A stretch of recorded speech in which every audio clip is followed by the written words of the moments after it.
Hey, welcome back to the studio. This is My Day of Play, where you're taken into the real events and actions of how it really went down before the process of editing and or cleaning up. This is how it really went. Now, although I've been crushed by the effects of COVID, the journey's been to keep marching forward. We begin things with actor Anders Keith, who just entered season 2 of Frasier on Paramount+. Critics are calling him an actor on the rise. And then we're going to follow that with a man who knows how to win-win-win. It's Stanley Cup winning coach Mike Keenan. This is My Day of Play, completely unedited in the way of meeting the wizard behind the curtain. Whoop, hello and good morning. I've got the wrong one plugged in. Hold on just 1 second here, sir.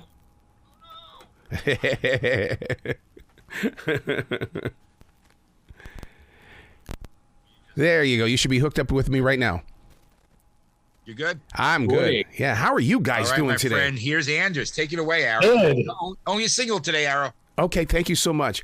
Dude, I got to tell you, the show you're on, Frasier, season number 2, this is the most attractive presentation. I have been with this show since episode number 1 when you guys did this, and you add such a major presence to the storyline.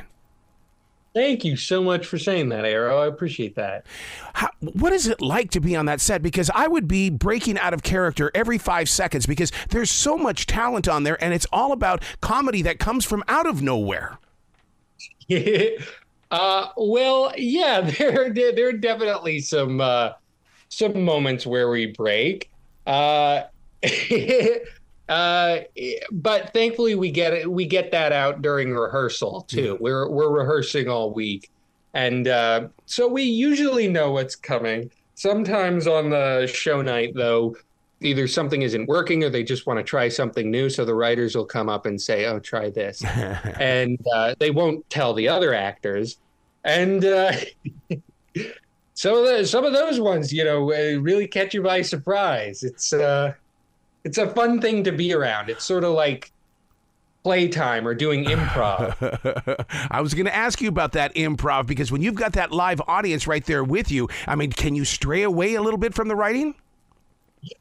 Well, a little bit, yeah. A little bit. I've rephrased a couple lines, but I've never completely gone off. Just I don't want to waste their time too. It could be a really bad idea. Whatever I think is going to be so funny. Yeah, but the thought of them changing a line and the others don't know about it, that to me, I mean, the reaction of Kelsey Grammer or somebody would be, I mean, it's stunning is what it is. And I think that's one of the reasons why I'm so attracted to Frasier. Well, good. Yes. I mean, it's a lot of that stuff is the stuff that really works and is humorous. It's stuff we realize on the fly. A new season means our relationship with you guys as characters. Last year it was introducing you to our lives, and we really got into it. Now that storyline can grow even thicker. Do you see it on your side?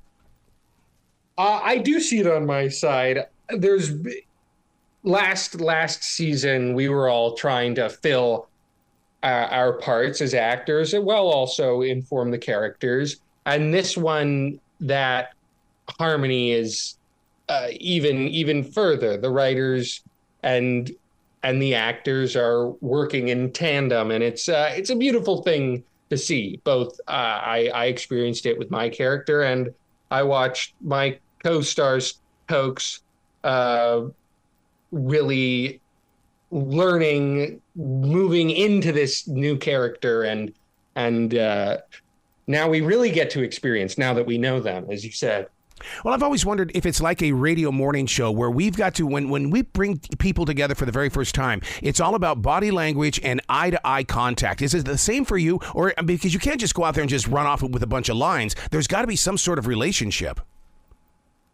Absolutely. Well, when I auditioned for the role, they did what's called a chemistry read, right? So I went in a room with Mr. Grammer and all the writers and Mr. James Burrows, and I read a scene with him, and they seemed to think the chemistry was good there, and thankfully with everyone else it just seemed to work very naturally. I mean, it would be a fault of mine, I think, if I wasn't allowed to get along with everyone, because everyone is just so nice and funny. And as the youngest person in the cast, I have so much to learn from each of them.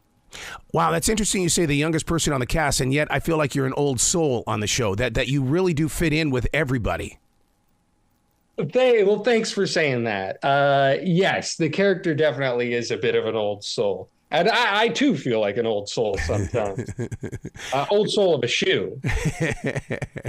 I've heard some rumors about your character this season, falling in love and gaining some power. Now that right there tells me that there's a future storyline growing here, and it gets me as a viewer excited about where they're going to take you. Me too. The character David is a young man. He's not fully decided yet, and he still hasn't experienced a lot of life, and so we get to watch him experience a few more things for the first time. Yeah. How do you make David feel so real to us? Is that do you guys sit down and break it down in the way of saying, okay, that was kind of an acting way of doing things, I need you to be more of a real David to our viewers? Well, it's interesting. We've never done that. But when I first auditioned for it, I did a take, the first take, where it was a version of the character where he knew he was annoying you and he enjoyed it. It was sort of like Bill Murray or Bugs Bunny. Yeah. And then I watched it and I was like, this is. Did we get disconnected? Anders, you there? We can't hear you, Anders. Oh, what happened? Hello? There, you're back. There you are. You're back. Okay, I'm back. Where was I? Oh, who cares? Anyway, I just realized I had to really be that guy. Yeah. You know what I mean? He doesn't know he's annoying. He just maybe is a little annoying sometimes, and he can't help that because he's just purely innocent. Wow. Don't you think that David, part of the prep of making sure that David stays in character is everything that you do on that live stage in Pasadena? I mean, being right there on that stage, it's got to prepare you for the stage of being on television.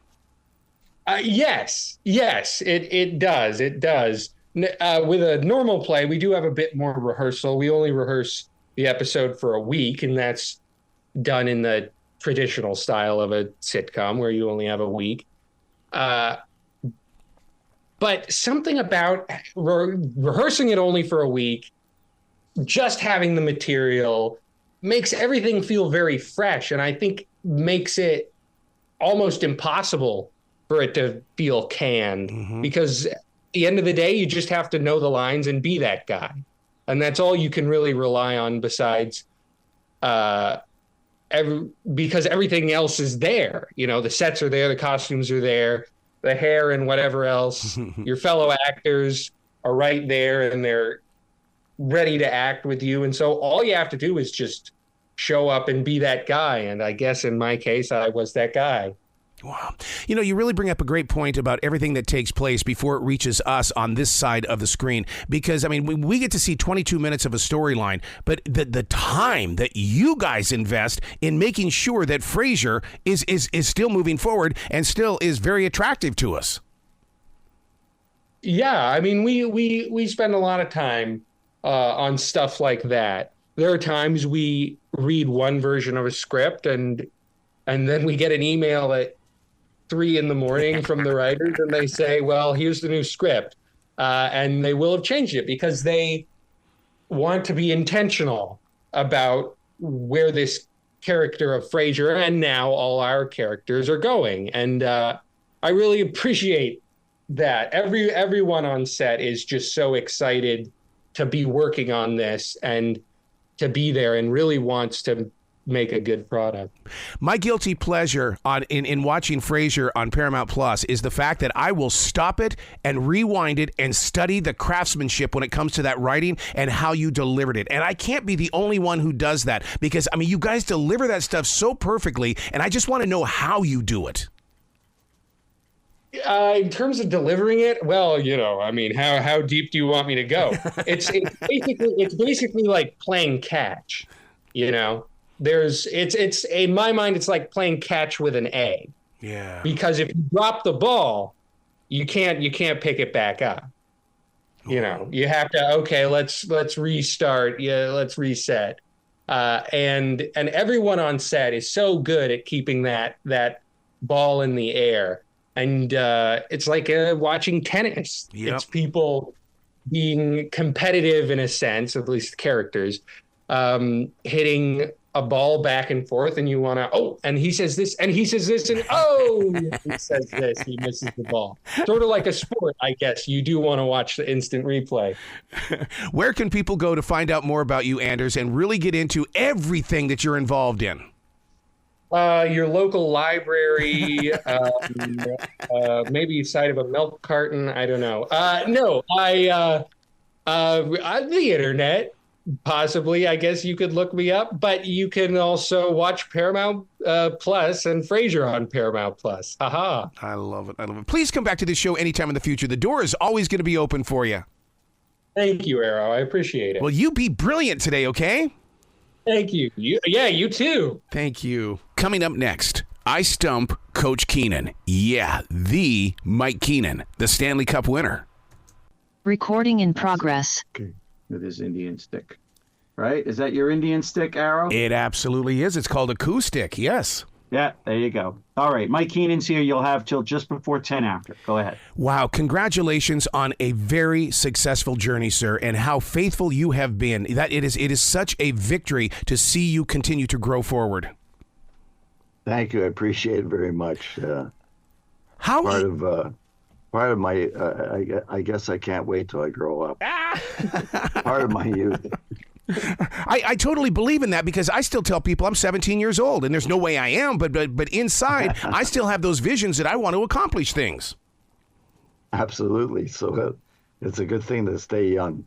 So mentally, that's important. Did writing the book help you stay young? Because I always believe that when we write, we clear out the heart and soul, and that allows new things to grow. Well, I hope that's the truth. I think I've used the comment now this morning and other times that it made me dizzy to write this book, because there were so many different chapters and different stops. But it certainly brought out a lot of memories as we continue to speak about it. I say, oh, I forgot to put that in the book. Yeah. Other stories that come out and flush out. So yeah, it's been a real. With Scott Morrison, God bless Jay Greenberg earlier, who passed the start of the book, Hall of Fame writers. They made it easy. Mark Messier did an incredibly kind forward to the book, so I'm appreciative of their work. Isn't it an amazing feeling when other people become part of your new team as you grow forward? Because, I mean, as you just mentioned, all the people that helped you do this, I mean, the teamwork is still there. Well, it really is. And behind the scenes, Penguin Publishers, I've got a team of experts, very successful publishing company in the world, and certainly North America, Canada, and the United States in particular. The teamwork that was necessary to put a book together is enlightening to me, because I had no concept whatsoever about how a book is put all together, all the work, the fact checking, the writing, the paper, the photos, whatever else is involved, the sales, and the marketing. So it takes on a whole new team, and I'm appreciative of their work as well. When you talk about the fact checking, did you keep journals along the way so that you could go back to them at any given time? No, I made Scott Morrison do that. That's one thing when you're a coach, you delegate. You delegate the work. So you give them assignments and tell them to report. He did a super job. Coming from the state of Montana, we didn't have professional basketball or even football, but we had Canadian hockey. And that's how I found out about this game and played the game. And then to see where it is today is just mind-blowing. It really is. Now that I've coached not only North America, but also in Russia, China, and Italy recently. But that exposure is something that you don't realize when you're just involved in the National Hockey League, but there's about 50 countries Yep.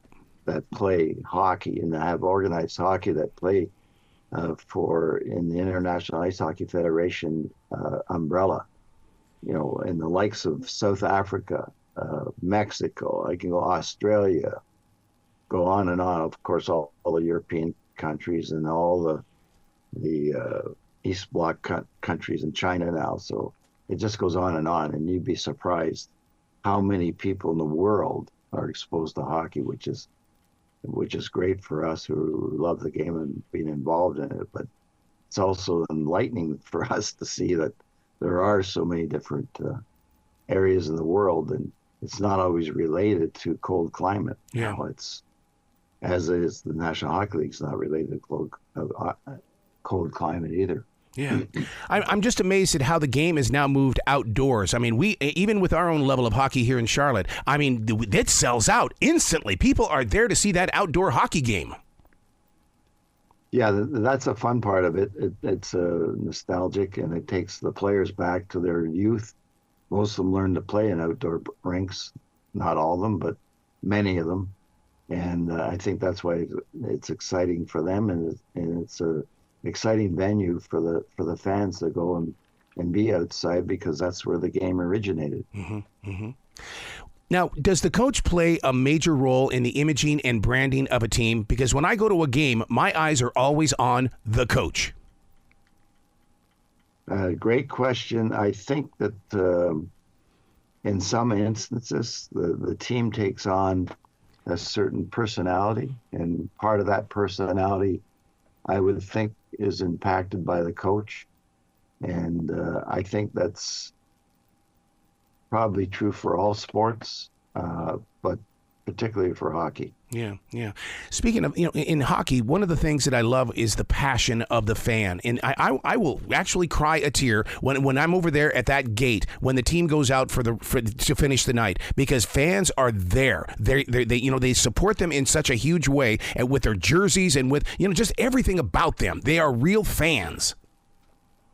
Well, it's a real dynamic game. It's the fastest game in the world. You got people out on an ice surface now. It's different than football, baseball, basketball. Identify those sports. You can run out of bounds. You can't run out of bounds in hockey. You're going to get smoked into the boards, or you got to get to the bench to get off the ice. So that's part of in the speed of 25, 30 miles an hour skating, and the puck's being shot at 100 miles an hour. The reflex, the athletic capabilities, the athleticism of these players.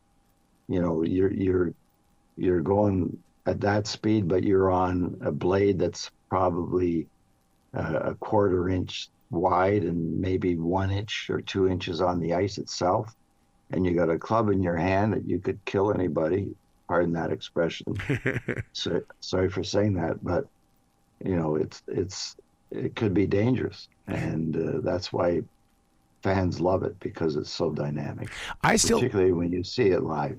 I still have my stick from the 11th grade. I will not ever give up that stick to anybody. Well, you're lucky that you didn't break it, because my father, when I was in 11th grade, said you get one stick a year. If you break it, you'll have to make a new one. Oh, I had my sticks that were broken. The thing is, and I would try to tape it. That's a stupid decision. You can't tape it and go play a real game of hockey. Well, back in the day, sometimes that was the only solution you had, so you had to figure it out. When a player is sent to the penalty box, how do you get into their head to keep their mind still on the game and not in the reasons why they were put in that box? That's a question, and kudos to you, has never been asked to me, ever. So I think that they have time to cool off and get refocused. They're sent to the sin bin, the penalty box, and once they've gotten over the frustration or the call that the official made against them, they have time to reflect and get themselves reloaded. But I think you are the first and only fan ever to ever have asked me that question, and that's a great question. Wow. How do you think AI technology is going to change the game of hockey? That's we're going to see that evolve as well, just as we've seen rule changes, equipment changes. Yep. The analytics have come into the game, but regardless of all of that, it's the instinctive values, I believe, that make the difference in terms of greatness and success in the game. It's the spontaneity. Look at Wayne Gretzky doesn't need artificial intelligence to tell him how to play the game. He instinctively knew it, and I just identify him because he's had so many more points, but I had so many superstars in my career that play for me, and the one great thing that I was in tune to was that I played the best players the most. Not all coaches do, and that's all I want. Get me out on the ice, and I'll do my thing, and I'll follow what you would like in terms of kind of guiding them as far as the structure of the team play is concerned. But their skill set, their ability is intuitive, and it's, as I just identified, it's so dynamic that they have to have that mental skills as well as their athletic ability to deal with it, to deal with the speed and to deal with this game. Wow. You got to come back to the show anytime in the future, Coach. The door is always going to be open for you. Thank you. Appreciate it. Well, you be brilliant today, okay? Thank you. Likewise. Thank you.